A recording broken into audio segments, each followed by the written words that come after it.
우리는 10년 넘게 이것 때문에 고통받고 있다는 제보자를 만났습니다. 경찰분께서도 이제 얘기하셔가지고 딱 집어서 얘기했죠. 실화 탐사생 제보하라.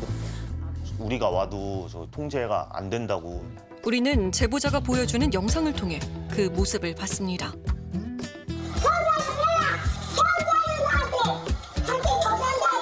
매일 하시고요. 아침에 한 6시에서 7시 출근할 사이에 아침에? 하시고 저녁에 이제 마지막에 들어가시고 한 10시 막 그러고 그때 하루에 그냥 일하시고 있을 때는 그냥 계속 소리 지른다고 보시면 돼요. 신기하게 뭐 문을 열면은 거의 막 한 1분 내로 바로 그냥 집에서 나오셔서 게다가 마주칠 때마다 삿대질을 하며 소리를 지르는 할머니 때문에 집 앞에 주차도 못하는 상황이라고 합니다.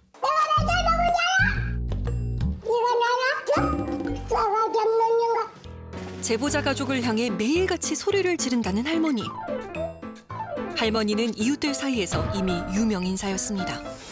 진상이에요. 최근 내년부터 그냥 하루 10번 있다 그래가지고 딴 데로 외양으로 그냥 장롱을 대자고 그냥 아무한테나 욕하고 막 2년 전에 이 새끼 저 새끼 찾고 옛날보다 더 심해지는 것 같더라고요. 그럼 보통 어떤 일을 하시고 어떻게 돌아다니시는 거예요? 바지 쓰는 거죠. 바지하고 뭐 이제 병이라든가 이런 거 있잖아요.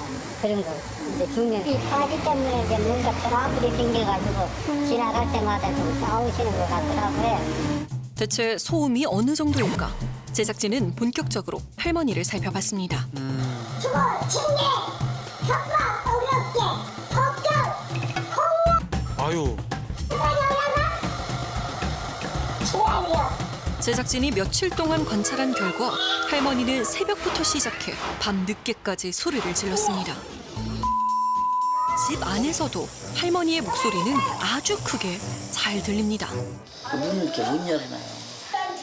전혀 저것도 없어. 내용도 근거도 없는 얘기예요. 다 욕 같은데요, 다?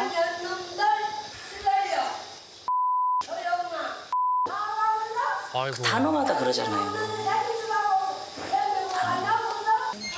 10년 넘게 들어온 할머니의 소음은 이제 고통스러운 일상이 되어버렸습니다. 지금 퇴근하신 거예요? 예, 안 마주치셨어요? 마주쳤어요. 지금 보러 가잖아요. 보고. 가만히 지나가셔. 그리고 할머니 조용히 하라 그러면 막 그 사람 타겟이 돼서 막 그래요. 할머니에게 항의라도 하면 그 순간부터 바로 욕설에 시달리게 됩니다. 저렇게 해서 사람들이 시달려갖고 다 이사를 간 거예요, 그동안. 버티고 사는 게 아니라 아줌마까지 너무 숱하게 싸웠어. 할아버지가 아침에 그 애들 경계하듯이 뭐 한청이 들리고. 좀 이따 또 나와. 나왔다 들어갔다 하면서 저렇게 종일절해요. 이를 딱 또 아이고, 나오잖아. 계속 얘기를 해, 계속. 밤 늦은 시간까지도 계속되는 할머니의 소음. 그날 밤 결국 경찰이 현장으로 출동했습니다. 야,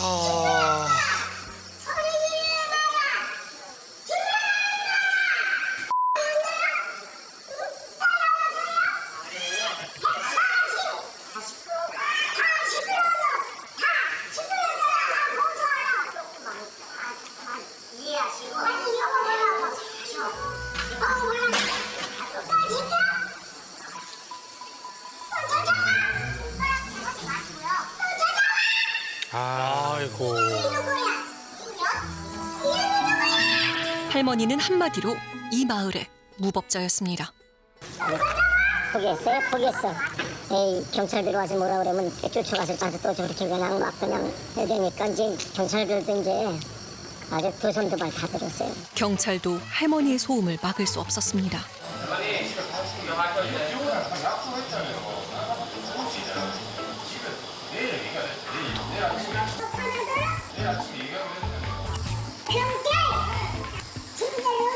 아유.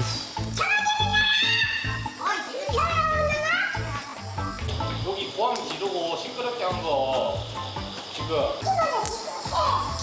당장할게요 이거. 네 해요.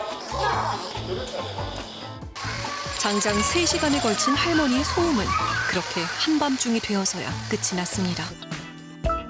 할머니는 마을을 넘어 수시로 관할 경찰서를 찾는다고 하는데요.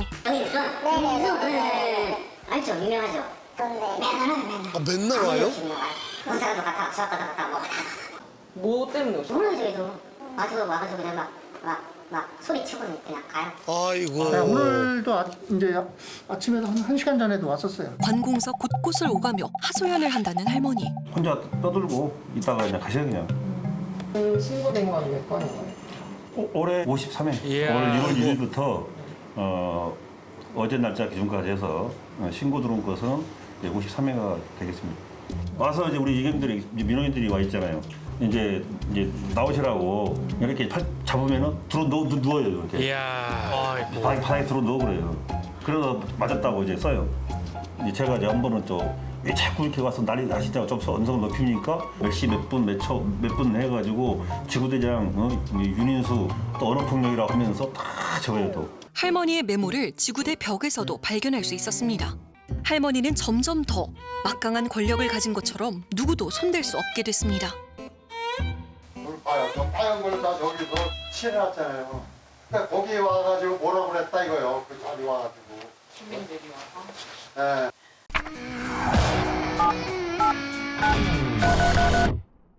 본인이 억울한 일을 당할 때마다 계속 메모를 한다는 할머니. 한 달에 스프레이 페인트 비용만 무려 20만 원이 든다고 합니다. 어머니, 안녕하세요. 우리는 할머니를 직접 만나보기로 했습니다. 나왔는데요. 보여줄 것이 있다며 우리를 집으로 이끌었습니다. 할머니의 흔적이 묻어있는 집안 곳곳엔 주민들의 이름이 적힌 메모를 비롯해 평소 골목을 감시하는 용으로 집 앞에 설치한 CCTV도 있었습니다. 빼빼 부강당한 거 밖에 다니고 여기서 해놨는데 우리 애들은 뭐 엄마 왜 야구단 낙서를 해놨다 이럴까봐 요걸로 다 가려놨죠. 여기까지 들어도 부강한 거 내가 행주를 해놨잖아. 그동안 당했던 폭언과 폭행의 흔적을 보여주겠다는 할머니. 그리곤 제작진에게 범인을 가리킵니다. 범인? SBS 방송에서 와서 SBS 방송에서 또 나올 거야. 사실 할머니는 3년 전 한 시사 프로그램에 출연한 적이 있었습니다. 지금의 모습과 크게 다를 바 없는 할머니는 방송 당시 한 남자로부터 자신을 보호하기 위해 소리를 지른다는 피해자로 알려졌습니다. 그런데 방송에 나왔던 그 모습이 지금까지도 계속되고 있는 겁니다. 지금 할머니 괴롭히는 사람이 누구예요? 멜라 불공동산을 지금 진정한 마을 작년 6월 30일부터 그러고 그집 딸이 그러고 2017년도 서울 할머니는 제보자 가족이 본인을 괴롭히고 있다고 합니다. 딸의 집에 가고 이웃에 와서 실제에서 마트를 내리길래 그랬더니 다 합쳐버려 이불처럼 싼 놈 다 합쳐버려. 본인이 하는 일을 방해하는 것부터 시작해 과거 방송에 나온 남자와의 법정 다툼에 증인을 서달라는 자신의 부탁을 거절했다고 합니다. 거짓말에 맞으셨다는 거예요? 좀 pu가 챙겨가 북행하고 그리고 폭행을 당할 때마다 집 앞에 기록했다는 할머니. 그런데 제보자 가족은 할머니의 주장이 전혀 사실이 아니라고 합니다. 뭐 소주병도 던지고 계란도 던지고 이래갖고 이 할머니가 고소해가지고 이제 이사를 갔죠. 그때 이제 저한테 막 증인을 서달라고. 지금과 달리 과거에는 제법 사이가 좋았다는 할머니와 제보자 가족. 그때 증인을 서주면서요 약속을 했어요. 할머니 그럼 그분이 이사 가시면 할머니 떠드시면 안 돼요. 그러니까 내가 왜 떠들겠어 이러는 거예요. 그래서 직장 다니는데요 법원까지 가서 그 증인까지 섰었어요. 할머니와의 약속을 믿고 다른 이웃들처럼 진술서를 쓰고 증언을 해줬다고 합니다. 그런데 약속과 달리 소음은 계속됐습니다. 어느 날 출근하면서 할머니를 잡고 할머니 제가 그때 증인 서드릴 때 이사 가고 나서도 할머니께 떠들면 할머니 이사 가신다고 저하고 약속하셨죠? 그러니까 할머니 이사 가세요 이제. 그 말 한마디 했는데 그 다음날 아침부터 야 잡년아 이러면서 시작하는 거예요. 그래서 한타차 제가 병이 나서 막 링거를 한 달에 5병씩 맞고 그랬어요. 그래갖고 이제 참다 경찰서 가서 고소를 했어요. 할머니가 본인이 욕 다 했다고 또 얘기를 했대요. 그래서 판명이 났어요. 무고죄로 200만 원 벌금. 근데 그것도 다 냈다고 그러더라고 할머니가. 고소 이후 할머니의 행동은 나날이 더 난폭해졌습니다. 차문 열고 이제 제가 찍었어요. 그랬더니 막 차 안에다 손 집어넣고 막. 잊어버린 거 주고 이 새끼도 주고 아이고, 관리 아이고. 잡으면 아, 죽여 이거는 관리 잡으면 무섭네요. 죽여 무서워요. 네. 관리 잡으면 몰려들게 주차 시키자고 이 더러운 년아 위험천만한 순간이 일상이 된 상황. 지금은 이것 하나만 믿고 참고 있다고 합니다. 근데 저희가 원하는 건요. 할머니의 어떠한 처벌이나 이런 걸 원하는 게 아니라 우리 여기 지금 이사가 안 간 주민들이 지금도 이제 그냥 있는 게 올해 9월에 재계약을 안 해준다는 것만 믿고 그냥 있는 거예요. 먼저 할머니의 현재 상태를 어떻게 봐야 할지 정신과 전문의를 찾았습니다.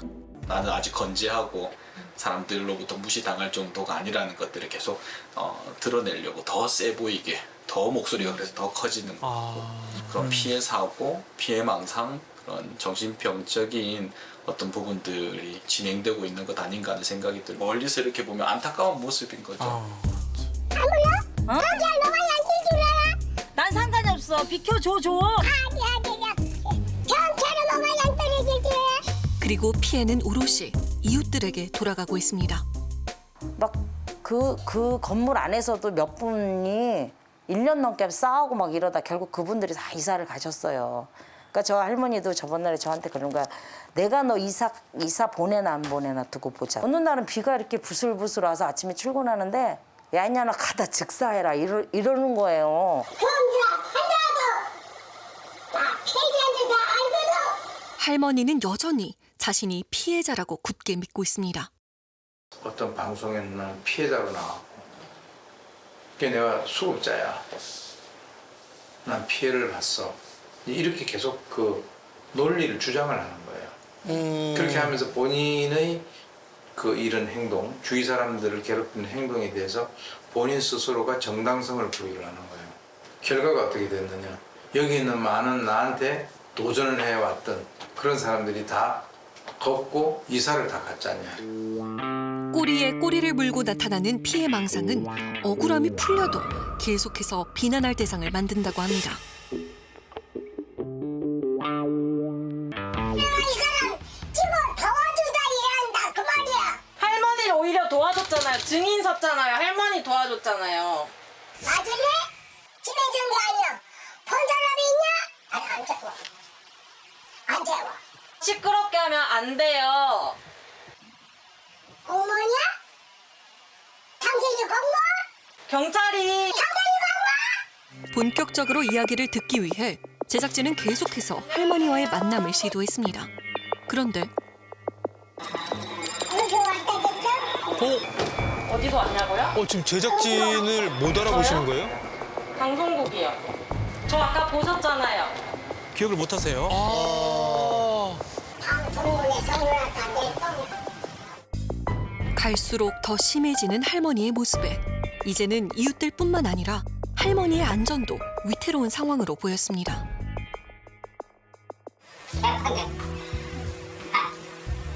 우리 참을 수 없어.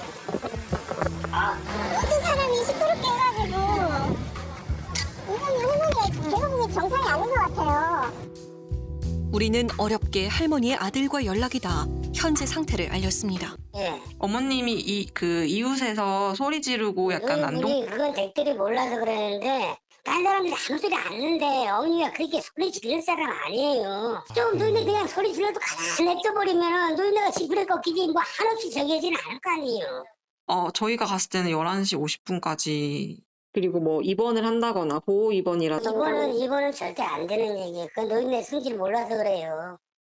아 입원을 한번 시도해 보신 적이 있어요? 아니요, 해보지도 않았지만 그 노인네 성질 봐가지고는 입원 감금시키고 뭐 입원시키고 그런 건 절대 안 돼요. 그동안 취재를 통해 확보한 영상을 가지고 제작진은 관할 보건소에 도움을 요청했습니다.